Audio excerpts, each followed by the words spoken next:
What is up, and welcome to the Instagram channel. Welcome to the first podcast on here, and with me I've got a special guest today. You wanna introduce yourself? Hey man, my name is DPHD. Glad to be here, bro. Yeah, glad to have you, man. I've been looking forward to this, so it's gonna be fun to see how it pans out.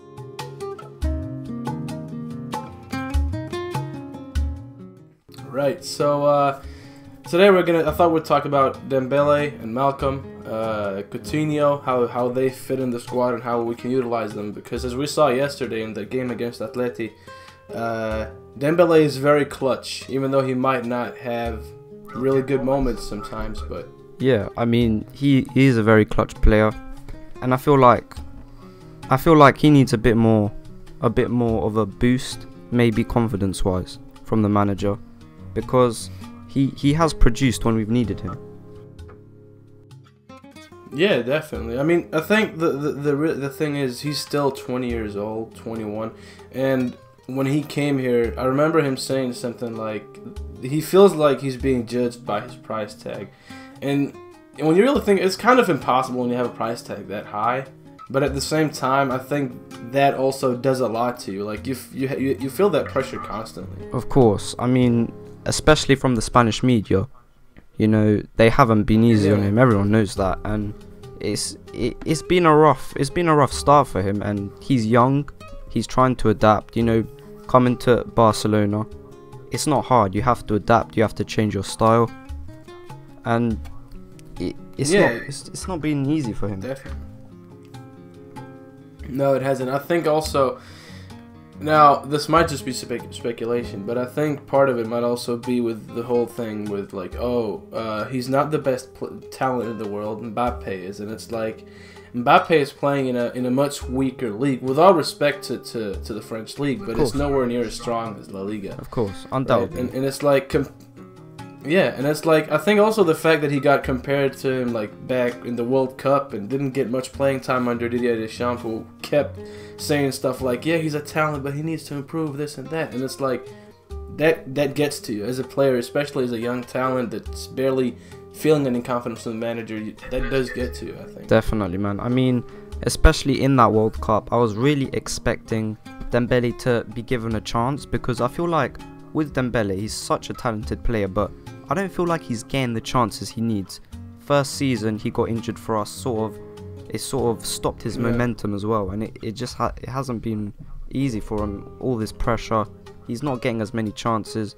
Even with Valverde, sort of bringing him on as a last resort doesn't fill you with confidence. Exactly, and I think even the moment when he scored, I think part of him was like, yeah, I've done it again, but I don't think that he thinks it's gonna pay off, because he keeps doing it. Exactly, he keeps doing it. It's like he just totally, man. It's like nothing happens, and you know that also reminds me, like players like Munir. I've said this on Twitter, and I'm happy that Valverde seemingly is starting to use some La Masia players. Like he's used Alenia, introduced Puig in the preseason, but he's using Munir when we don't really need Munir. Like, yes, Suarez messes up, but try playing Malcom through the middle. Malcom he can play there, and he's a goal-scoring winger. He's clinical in front of goal. I don't see why he didn't try that out. Yeah, I feel like it's just, I don't know if this is just me because of the way I think about it, but I feel like every time Valverde has a sort of obvious choice, he kind of goes against it. I've noticed that too. But I don't know, man. What do you think about Munir? Do you think he should stay? Do you think he has a place? The thing with Munir for me is that I think it's gonna be a Paco 2.0, because the thing with Paco is, and I stood behind Paco since he came to Barca, because he's a clinical striker, but he just doesn't fit Barca's system. And even though Munir came through La Masia, I don't think he suits what Barca needs, because he's more of a, I don't know, Benzema type striker, like as in how Benzema is right now, kind of like a second striker role, where he doesn't really score, but he tries to help build up the play. But we have enough players like that already. You know, we have Coutinho, who can act as a second striker if needed. Messi kind of plays that role when he free roams. you know, I think we have enough players in the role that Munir is trying to take. And even though Munir is a number 9, even when he had success with Alaves last season, he was playing as a winger. So I don't think there is any place for him. And I think what Barca needs to look for is like a more clinical striker, like a striker that makes those runs behind the defense, because that's what we don't have. We have Suarez, and if he's not able to do that, we have nobody who's like known for making runs behind the defense. You know? Sure, 100%, man. I mean, with Suarez, I feel like he's got it in him. He's world class, but he's very rusty. You know, lately. If you look even yesterday's game, the touches were off, but he does have it in him because you can see it through some sparks of play here and there. You can see it. Anyway, going back to the adapting, it's really interesting. Do you blame the players or the manager for that? Because we've seen it. We're seeing it sort of through Dembélé. We've seen it through Munir. Some players are not being able to adapt as well. And do you think that's down to the manager to sort of bring them in, show them how to play our style, or do you think sometimes it just doesn't work because of the nature of the player? I think it's a mix of both, but for right now, I would put it on Valverde more than anyone else, because as a player, and I'm saying this from experience, if you don't feel like you have the confidence of the manager, it's so difficult to actually perform. Yeah. Especially if you feel like you're performing, which Dembélé is doing. Like, okay, he has some off moments, but for the most part, he's performing. He's scored a good handful of goals in the few games that he has played. I think he's played like 900 minutes and scored a few goals. So yeah, he's doing really well on that front. And I think a lot of it comes down to how you feel you're being treated by the manager, because the players obviously love him. 100%. You saw Suarez after the goal. Yeah, even PK before, you know, when he said the whole when he said the stuff he said before he went and traveled right before the game, but exactly. Even there you can sense he's loved by the players. 100%. You know, he clearly has a really good relationship with Semedo, and I don't think it's the players as much as I think it's the manager. And also, you remember the whole him being late for practice thing? Yeah, I remember that. Yeah, part of me was like, yeah, that's his attitude problem, which it also is. But at the other side, like looking at it from another perspective, it's also not too easy to be motivated when you know you're not gonna be played anyway. 100%. You know, like he's sat through 90 minutes just watching the team suffer, playing Ivan Rakitic instead of Vidal, having Vidal on the bench, and that's not even. I'm not trying to like criticize Rakitic, but more often than not, Vidal offers more than Rakitic, at least for me. Definitely. And I think the difference between him and Dembélé is that he has that fighter mentality, which Dembélé lacks. But that's also because Vidal has been through a lot. Yeah. You know, he has many years experience. Yeah, I mean, if we're talking about Vidal, yesterday he had to play for me. He did play, and I think you could just see his energy, his impact. He's just everywhere, and he does have that fighting mentality. So yeah, I mean, it's interesting to see. With Dembélé, yeah, again, he's young. He's had all this expectation. Like, people have been dubbing him the most talented young player. Obviously, Mbappe is sort of taking over the headlines type thing, and I don't know if that gets to him. You know, he's still young, but I feel like you said, 90 minutes sitting on the bench just watching it can frustrate you. You feel like you're wasting your time. You're gonna be unmotivated, and you know, it could get to any of us. Definitely, you know, and it's not to say that, it's an excuse for him to be late, because he still shouldn't be late, because you're at Barcelona. But you can kind of understand from his perspective, even as a 20-year-old, because he had so many clubs wanting him in the summer. Now, obviously, we don't know how many actually submitted an offer, but Arsenal were among them. I know PSG also, I remember, were in for him without really submitting an offer, but they were in for him as well. And it's like, when you have those clubs and you decline them and you're like, no, I don't want to, I want to stay here and fulfill my dream, and you see your dreams being shattered because you're not getting playing time. It's hard. It's hard for a player, especially as young as... And to me, it seems like Dembélé is... I don't know if I should compare him to Morata, but he does seem like the Morata type in the sense of that he seems fragile. I see what you mean. I can see that. because it seems like he's letting it get to him as much as he doesn't want it to. But it's hard, you know. Even I believe I don't remember if it was in the Copa America in 2016 or if it was in the World Cup. I think it was in the Copa America where Messi and Mascherano and them went out to the press and said, we're not going to answer any of your questions because you just twist our words. Yeah. And it's like, if that type of things can get to Messi, just imagine what it does to a player like Dembélé. 100%. Especially because he's been compared every single move he does. He's been compared to somebody else. Yeah, it can get really frustrating. I mean, we did see recently a video obviously emerge of Dembélé sort of crowded by the Spanish media, and you know he did well. He did well to ignore them. I was quite impressed with him. Yeah. But yeah, I didn't expect that. Yeah, I thought there would be a reaction. There wasn't. So I guess he is learning, and I guess he is improving. But yeah, man, getting compared to someone constantly, it can really have an effect on you. He's young, you know. So yeah, I just hope it all goes well. I hope so too, man. Especially because I remember when he did make the move, Weidenfeller, who was Dortmund's keeper at the time, went out and started trashing Dembélé, and his the guy that he was renting an apartment at, I think it was, back in Dortmund, also went out here recently and was like, his room was so dirty and stuff, and it's like, yeah, they're digging up stuff. Yeah. In the past. Yeah. It's just not easy, man. I feel like it's not easy.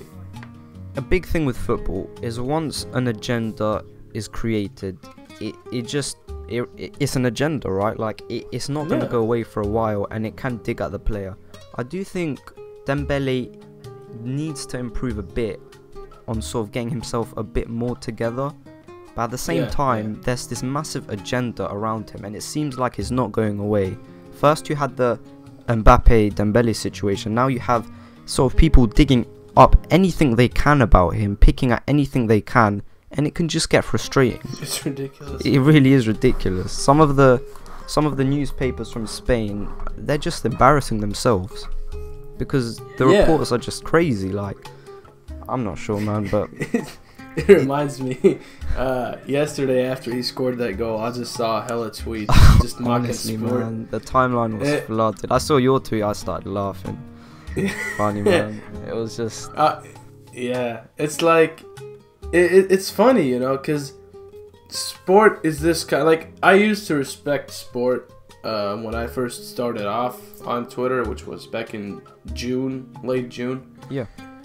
And it's when you realize, like, some of the reporting is really good, you know, and some of it is really shit, because some of it is like, like, seriously, man, he was wearing odd glasses. Like, what the fuck is that to you? On, man. That is just why do you have to report on that? Embarrassing. This isn't a fashion show. Exactly. It's like he was wearing odd glasses and a weird jacket. So what? Maybe he you know, that has nothing to do with it at all. It's literally not related to football. It is very embarrassing. Seriously, man, they need to rethink their whole agenda, because listen, sport hate Dembélé. Well, I'm not saying they do, but they're sending. It seems like they do. It's evident that there is some animosity towards Dembélé. Yeah, but that just makes us hate sport. So they achieve nothing in the end.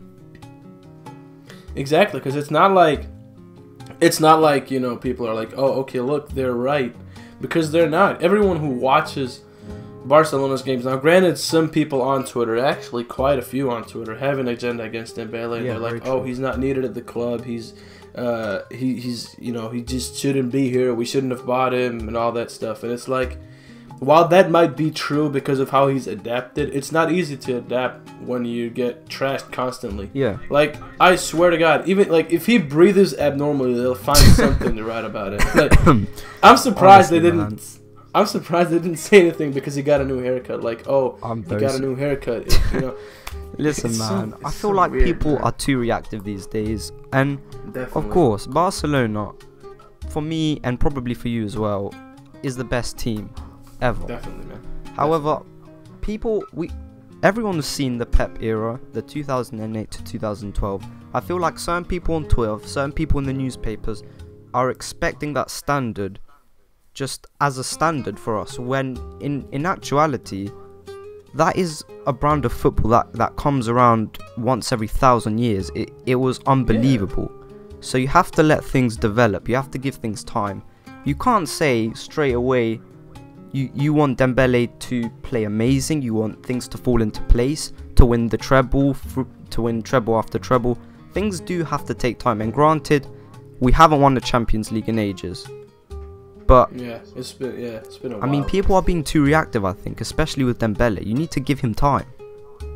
Yeah, even like, I think it's funny how, okay, so I'm a really big fan of Arthur Melo, like, and I think I've shown that quite a few times at this point, but it's like, he got compared to Xavi as soon as he came to the club, and you know, rightfully so. But the thing is, I don't know why, but the media has treated him differently. They've barely mentioned him, and when he's been really good, they've said he's been really good. Yeah. But with Dembélé, they're just after him constantly. They're not even after Malcom. I know. I haven't seen a single article saying anything negatively about Malcom, neither from Sport or Mundo or anybody. Like I said, but man, when it's Dembélé, it's just... I know, man. Like I said, once an agenda picks up the pace, they don't leave it alone, and it really does start to get ridiculous, to the point where they're commenting on the guy's sunglasses. It's if we insane. take a minute to just think about that, it is so off and so just not right. It's just unbelievable. Like, what are they doing?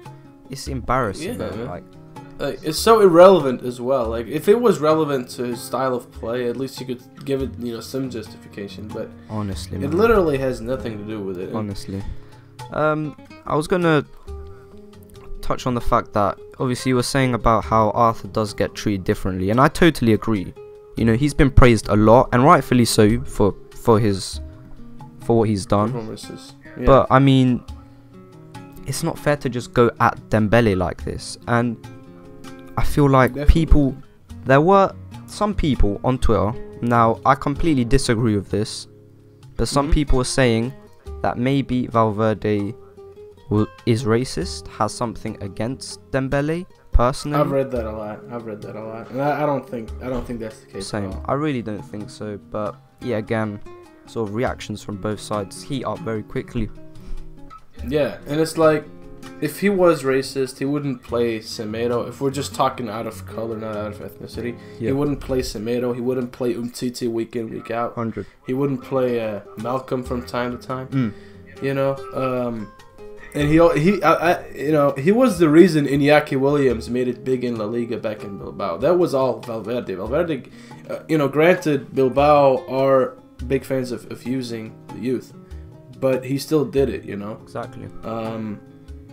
And he deserves credit for that, obviously. But I think the whole him being racist is out of proportion. And I think that's also part of that. I think is due to the fact that right now it's like we've gotten to a time where everything can be exaggerated. Everything is like in the heat of the moment. Like, you can say anything right now that's controversial just to get some people to agree with you. Even like if 90% disagree, just that 10% that agreeing with you can spark a really big debate. And that's what a lot of Twitter has resorted to. Yeah.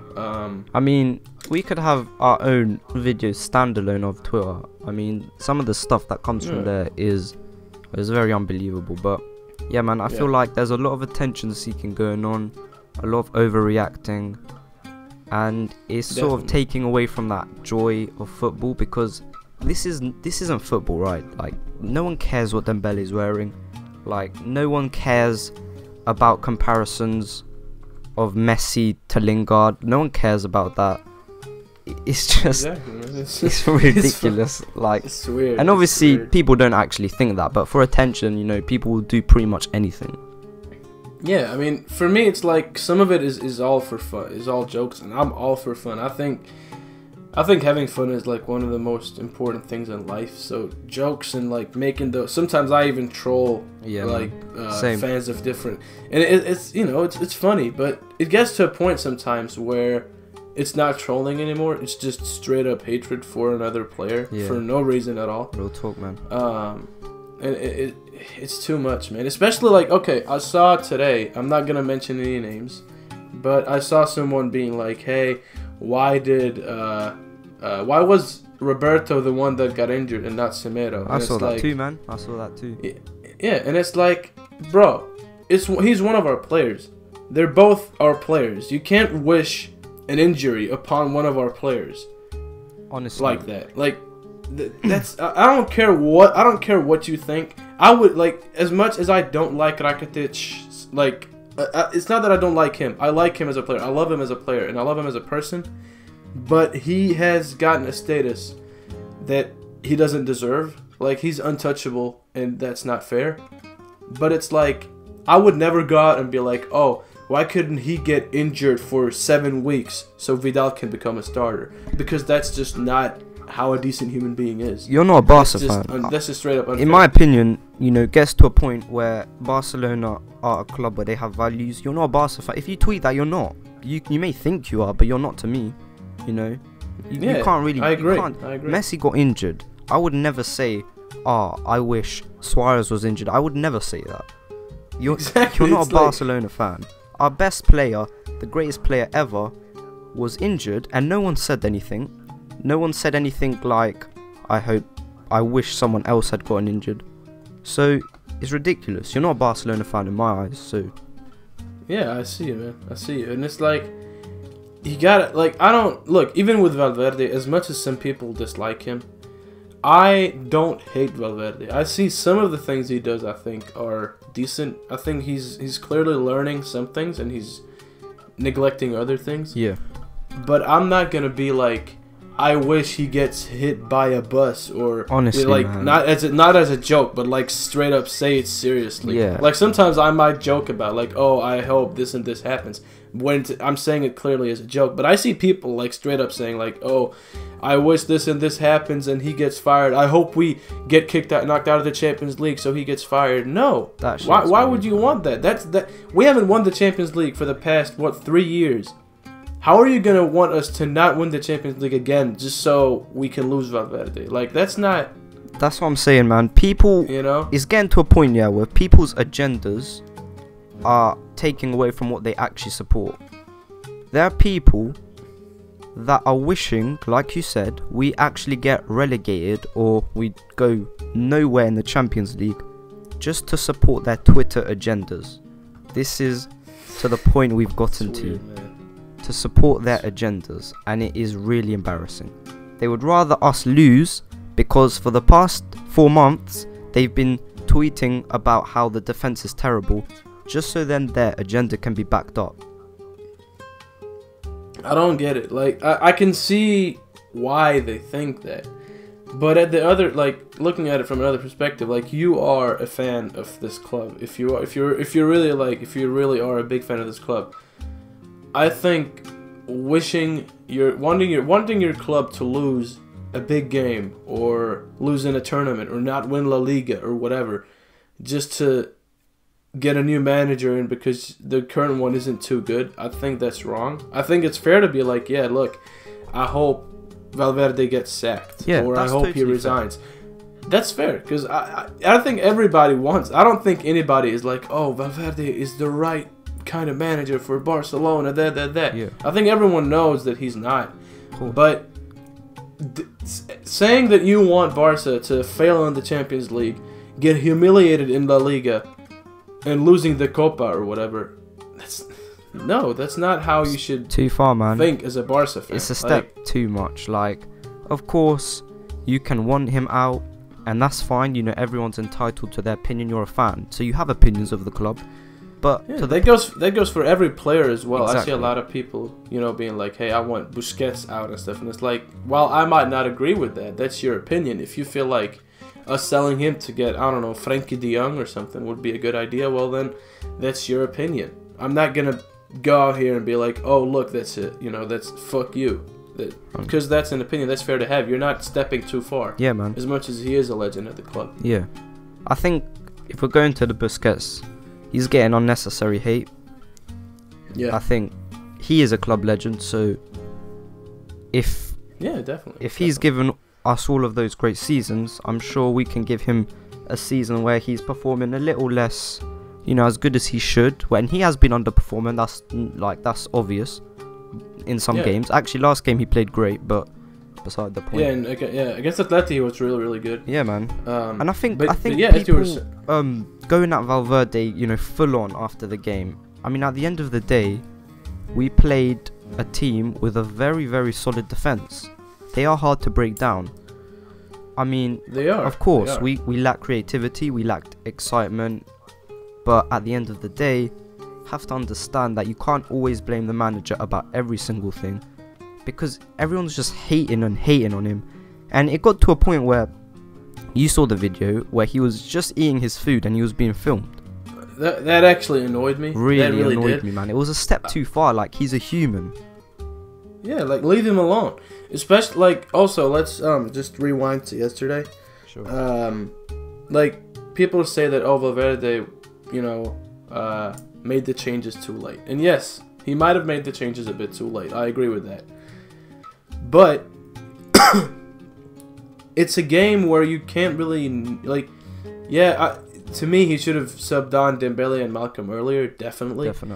But looking at it from another, you know, it's not easy against a team that literally at one point had like all 9 players in their half.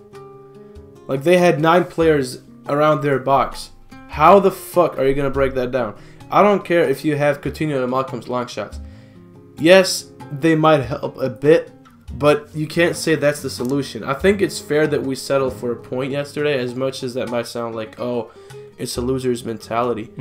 But in a game like that, against a team like Atletico, who were very aggressive, and at the Wanda is not an easy... It never has been. Neither, like, even the Vicente Calderon was always hell for a Barca's player to play at, because it's so hard to play away from home there. Of course, man. The pressure that's on you from the fans, especially the way Atletico play. Yeah. Like, they don't just sit back. They sit back and they fuck you up, and they sit back and they just keep doing that. So I think it's fair that we ended up with a draw after yesterday's game, because it definitely wasn't an easy game. Exactly. And while Valverde could have substituted players earlier, I don't think it's too fair to blame him. Like, I think it's fair to blame him, but not just him. Yeah. Because it wasn't an easy game to begin with. Like, if it was against Huesca or Sevilla or Valencia, I would understand. 100%. But Atletico is not easy to face at all. I mean, if you look at that team, Griezmann, Costa have arguably, if not the best, one of the best goalkeepers in the world. Yeah. An amazing left back in Philippe Luis. Obviously, they were missing Godin. They still have great defenders. Aggressive defenders. They had an insane defense yesterday, man. That was insane. Even though they didn't... I don't... Like, they even missed Jimenez. I don't know why he wasn't playing. I didn't have time to look into it. Yeah, no, but they still played really well, considering they were missing 2 of their key defenders. Honestly, man. Actually, yeah, 2 to 3. Yeah, I feel like Atleti, like, they honestly, they could push for the league. Obviously, I feel like maybe something's missing in their team. I think maybe another world-class midfielder, but they've got a really good team. They do. I think what they're missing is they're missing, like, again, that also is their style of play. But I think, to me, it seems like against teams like Barca, they're missing a midfielder who can, like, help them with that transition from defense to offense. Oh, of course. Because a lot of times it seemed like one of their defenders had to just hoof it up, and then Griezmann would go on a run on his own. Yeah, man. And they missed that midfielder to be able to, like, help the defense and also help the attack. Yeah. Yeah, man. Honestly, it honestly felt like they went from defense to attack, and there was no in between. It was insane. It was crazy, man. It was a sick match, though. Like, I think it's one of the few matches. Like, yeah, Barca didn't play. To me, Barca weren't bad yesterday. I think they played pretty well. Honestly. Even though, yeah, we lacked flair offensively, but it was a good match. I genuinely enjoyed that match. Literally, fully. Man. I'm sure you've seen my match review, but I talked about how we were very solid defensively. That's a real positive to take away from the game, especially in that first 15 minutes. We showed a lot of good signs, and okay, we didn't win the game.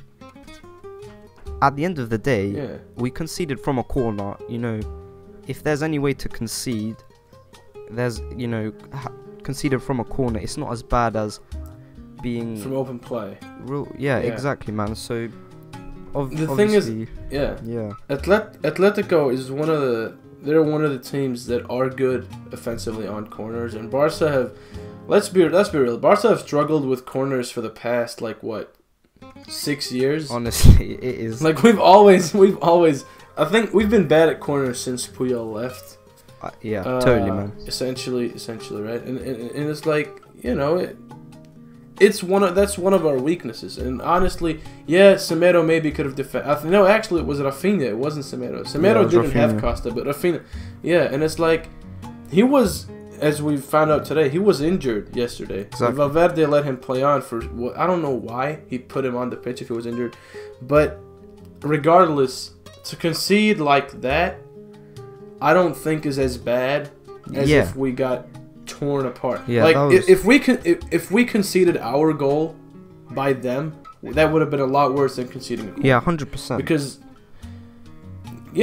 they had a few chances, but they didn't have. I wouldn't say they had big chances except for the Griezmann one. Yeah. And then the goal, and I can't remember any chances where I was like, that's a really big chance, except for maybe the free kick. But what I'm trying to say is they didn't dominate the game. They might have had a bit. They had an attacking edge compared to us, but even that wasn't that good. They weren't. It wasn't like we were being bombarded by the attackers or something. Yeah. It wasn't as bad as people make it out to be. No way, man. People like we've been talking about. People are too many overreactions.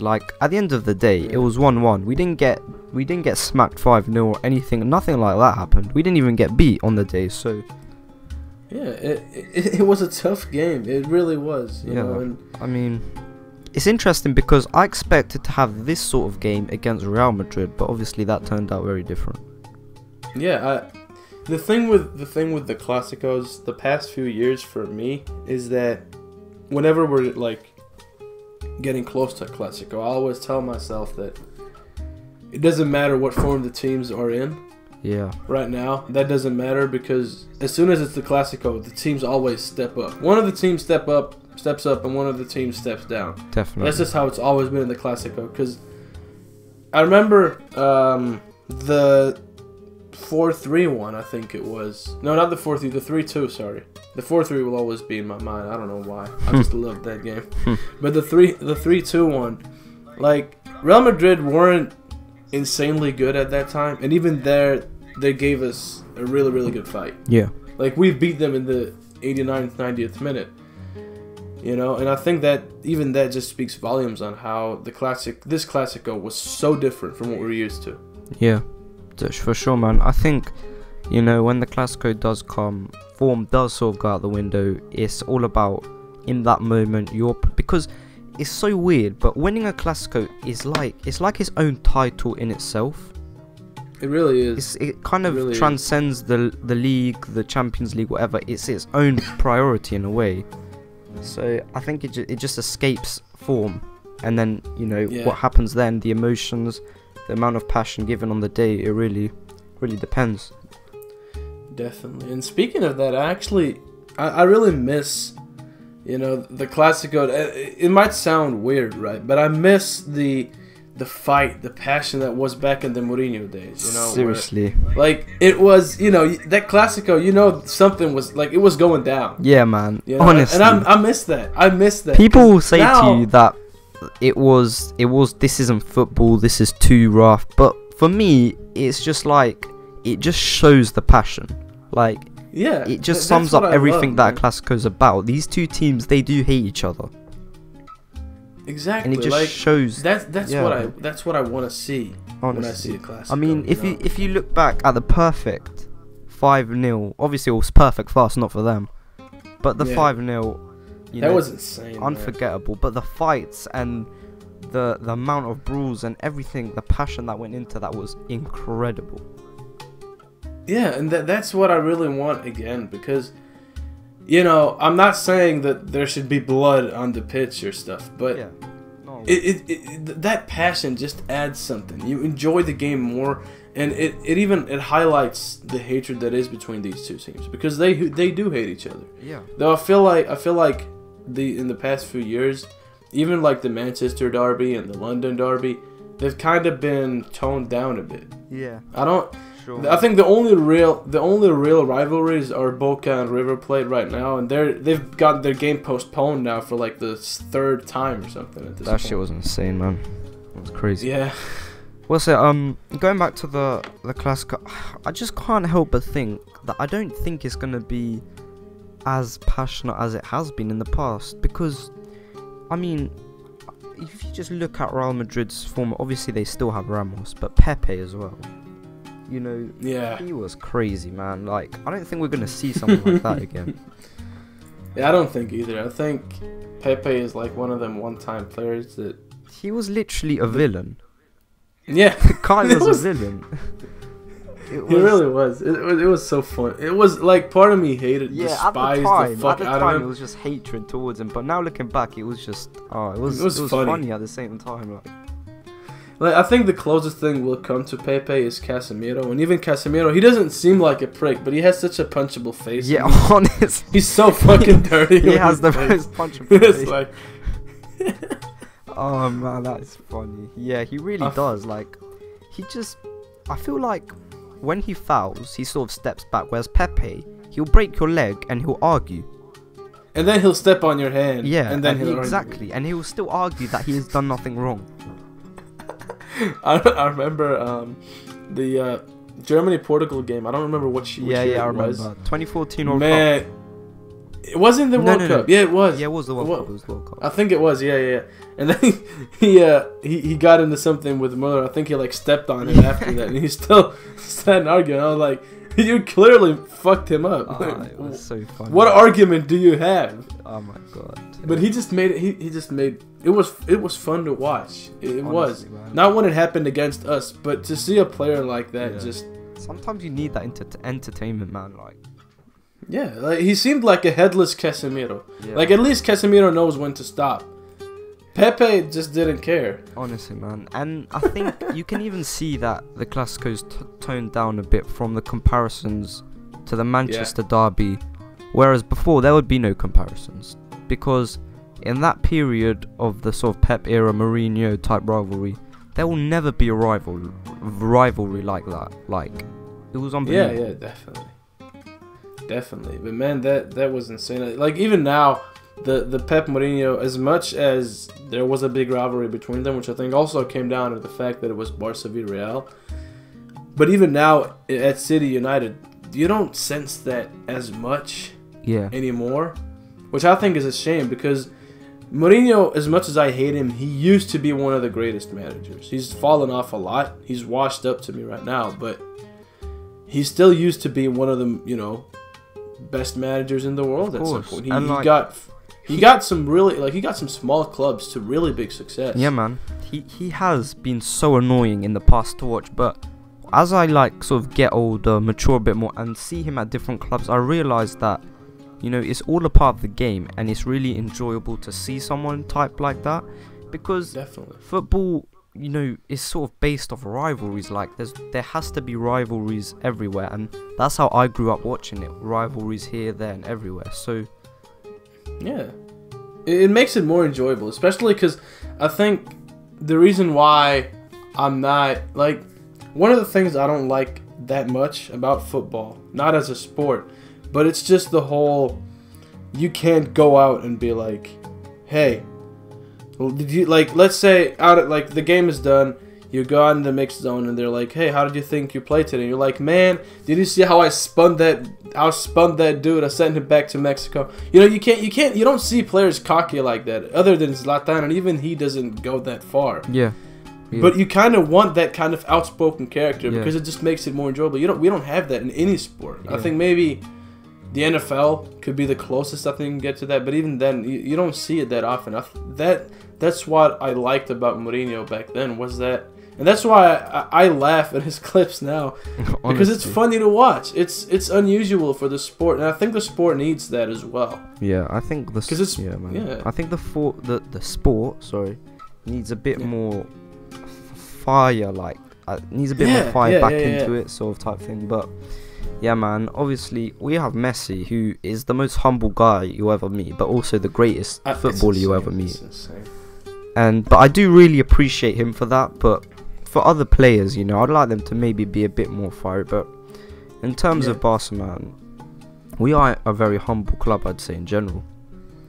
Yeah, I think so too. I mean, like, yes, our fan base might pipe up a bit over nothing, but even then, I feel like the good part of the Barcelona fan base is way better than fan bases of other clubs. I'm not even saying Real Madrid, because even I mean, there are some genuinely good people from the Madrid fan base, but fan bases like Juventus now have gotten gassed up because they have Cristiano, think they're the best club in the world.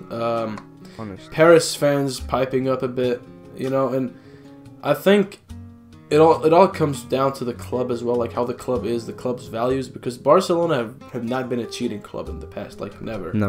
Whereas, you know, like Madrid have been obviously helped a lot by the government. Paris is a money club. Juventus have cheated in the past, got relegated. You know, and you know, you've seen the transfers. You've seen what's been going on with the whole Ramos situation. I reported on it, and then I was like, wait, hold on, let me reread that again. I couldn't believe it, man. Yeah, until it was sort of everywhere, I didn't really believe it, because I thought people were just trolling, like initially, like people, you know, always troll. But no, like, it was serious. And going back to the Real Madrid thing, they've been helped, you know, in their early stages of their club career by the government. If you know all about Franco and the dictatorship, then you'll know about that. Yeah. And yeah, man, I feel like when Barca fans like us do pipe up a bit, it's in the absence of our players, because they're so humble.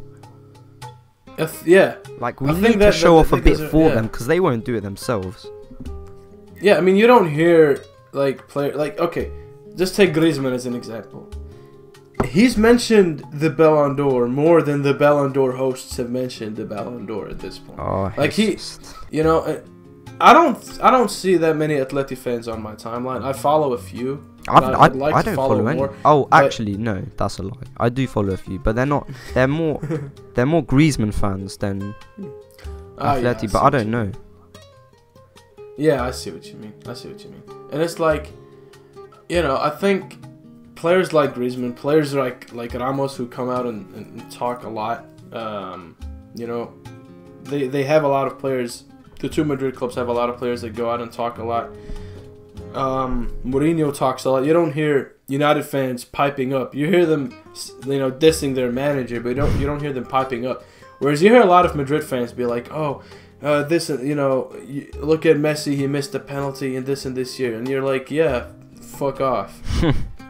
You know, because it's like their arguments are so baseless, honestly, sometimes. And I think that also comes from the fact that their captain is so outspoken. As a club, they're very outspoken compared to clubs like Barca, or more, you know, clubs like Valencia, Sevilla. You don't hear them talking that much.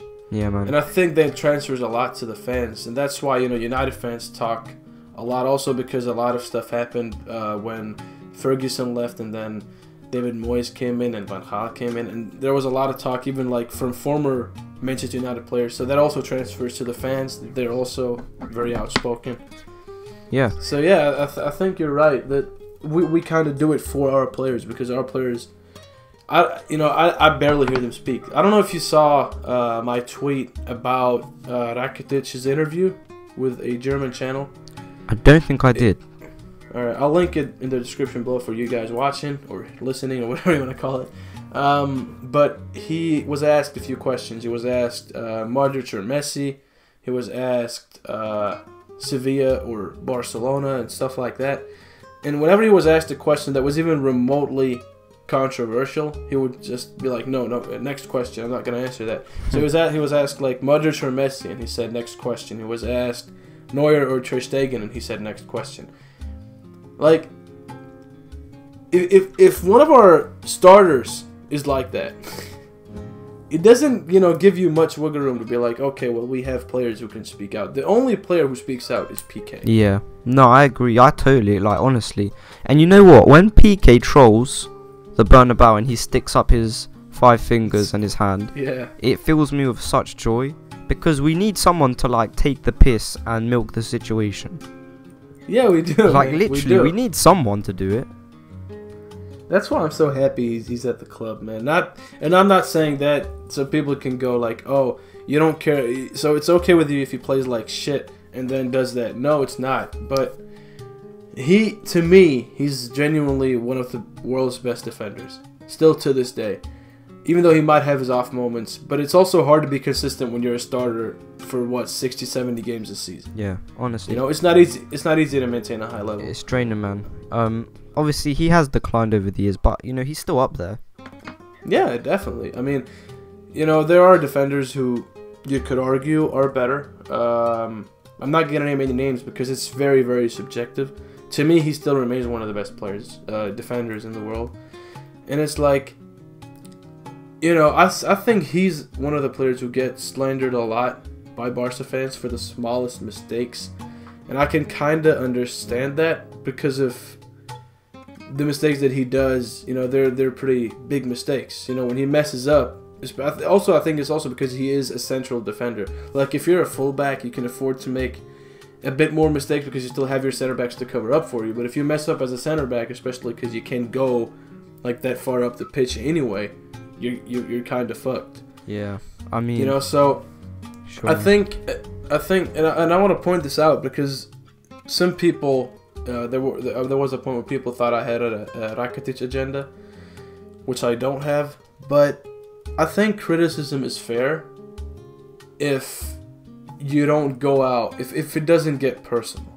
You know, like, if you're going to go out and insult, if you're going to go out and, let's say, trash PK or Rakitic for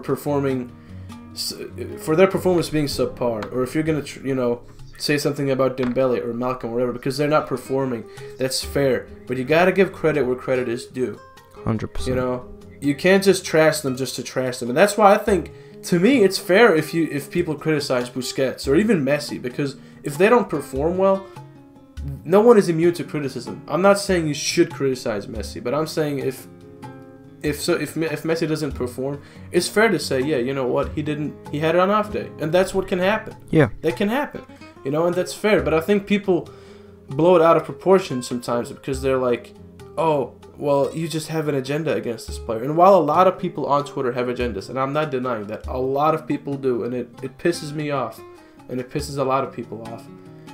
But there is a line, exactly, man, where you can criticize players, 100%. But I no agree. one is immune. I think there's a difference between hate and criticism. Like, there's just a clear difference, but people don't get it. People are so caught up in their own feelings, agendas, that they can't see that.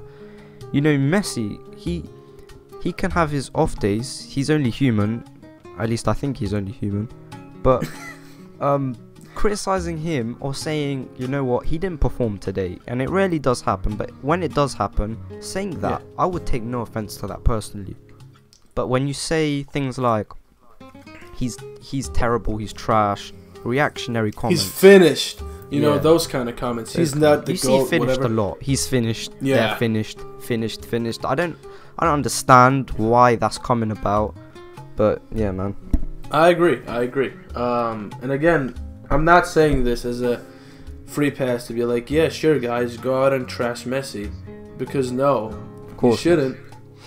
But people need to understand that there is, and I'm saying this to the people who have agendas as well, because a lot of people have agendas and they're like, no, it's just obvious, it's clear as day that this player doesn't suit our style of play. And it's like, he might not suit our style of play, but he's one of our players.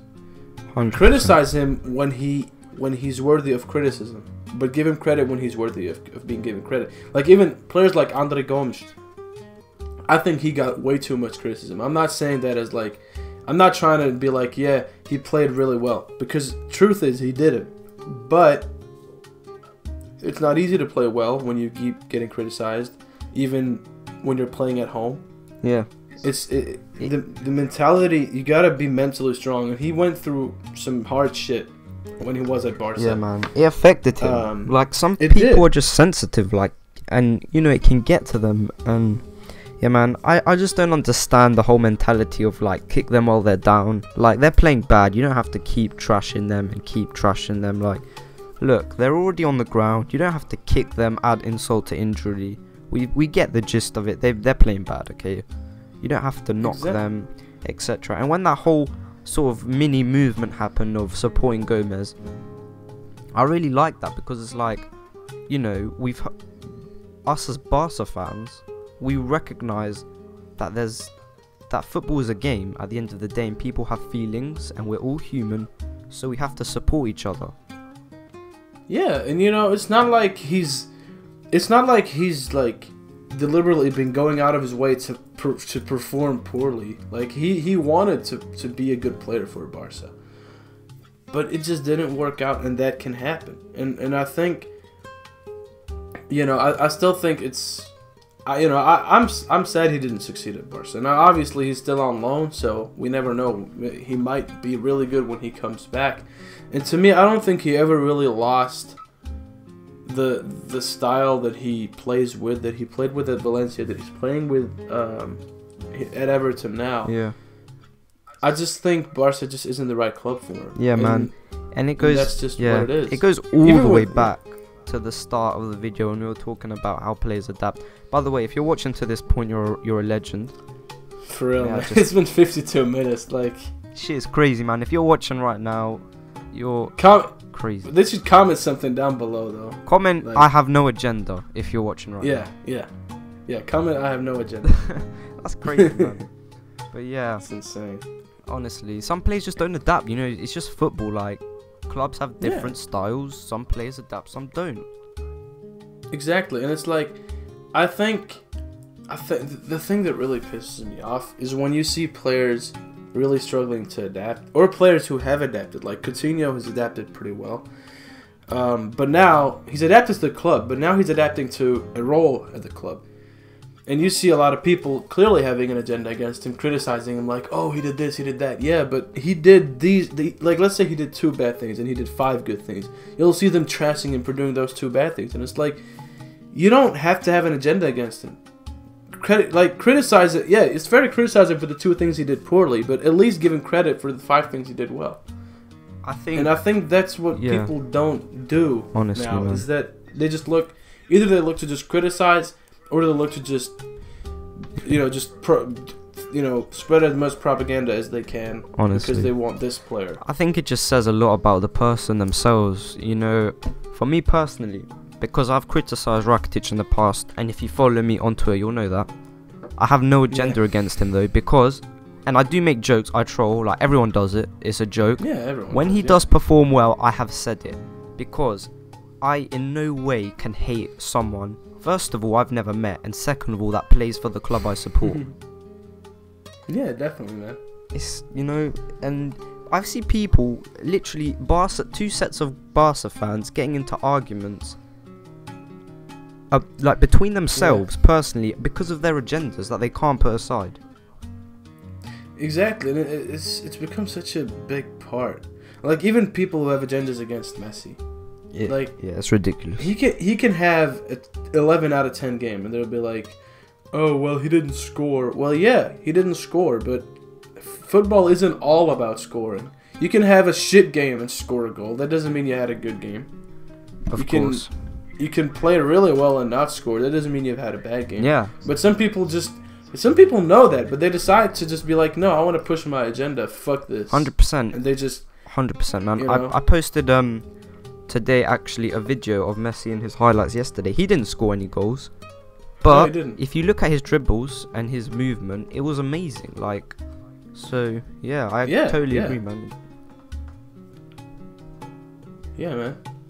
100%. It's not all about scoring, like, and I feel like the people that do think that, they seriously need to. I feel like some people don't even sit down to watch the games. And it frustrates me because they have all these outward opinions, these big ideas, big opinions. Just sit down and watch the game as a neutral person without any agendas. Just clear your mind and just watch it. Yeah, because it really does. When you're not nitpicking a player for his mistakes or for his good moves or whatever, it really makes a difference on how you perceive the game. And it's like, there are so many players that because that league isn't watched enough, there's a wrong perception of who they are as a player. Like Mbappe and Neymar. Mbappe is really lucky because the French league isn't watched much. Yeah. But because of some highlights in the Champions League and some highlights in the World Cup, he's instantly labeled as one of the best players. And he's better than Messi was at 19. But because the league isn't watched, people don't praise Neymar enough.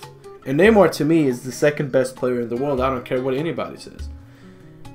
100%. I agree. I've said that. Yeah.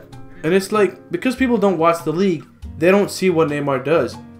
But they see what Mbappe does in the Champions League. They're like, oh, Neymar doesn't do that in the Champions League. Neymar didn't have that success in the World Cup. Well, then Mbappe is obviously better. Yeah. And it's like, it doesn't make sense. You're not even watching the game that you're talking about. Neymar has been instrumental to PSG. And people don't realize that because they don't watch the games as much. Yeah. And, we're going to talk about that whole thing on my channel as well. Yeah, but I 100% agree, man. Neymar, he gets, I'm not even gonna go too deep into it, but I think he's the second best player in the world as to date. Definitely. I agree with you on that. Definitely. 100%. I feel like there's double standards because Mbappe gets praised for performing, and they say drop your agendas about League One. However, the same people will criticize Neymar for playing in League One.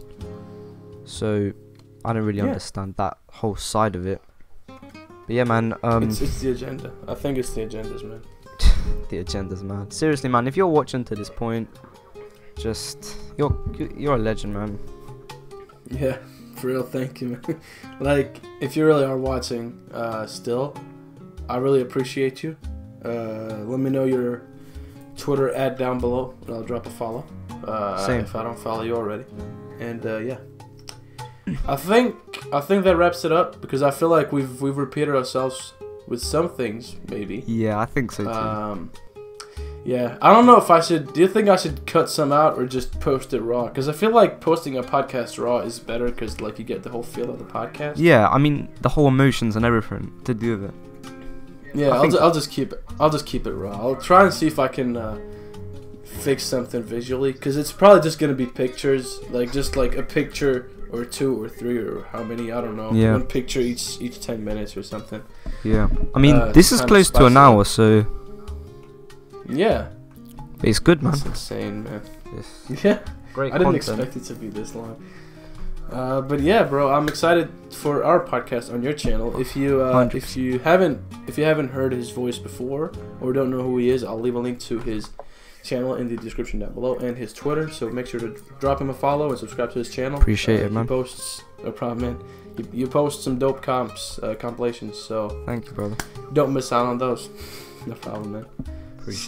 Yeah, I think that's it for now. I don't think we have as much. Also, I apologize for not having posted lately. I've been really busy with uni and stuff in my personal life, so that's taken 2 to 3 weeks to sort out, and I should be back to posting regularly, semi-regularly now. So hopefully I am back now. And if you enjoyed this video, make sure to drop a like. If you're new on here, subscribe to my channel and subscribe to DPHD. And yeah, anything else to add? Just want to say, I really enjoyed the podcast. Thanks for everything, man. Same, man. And no problem. Glad, man, to hopefully interact with your audience, you with mine, and yeah. Yeah, I hope I'll see your audience too Cool, when I get on your podcast. And yeah, I really enjoyed this, bro. Me too, man. Sick. Alright, guys, that was it. And hopefully we'll see you next time. Then Instagram out. Nice. That was nice, man.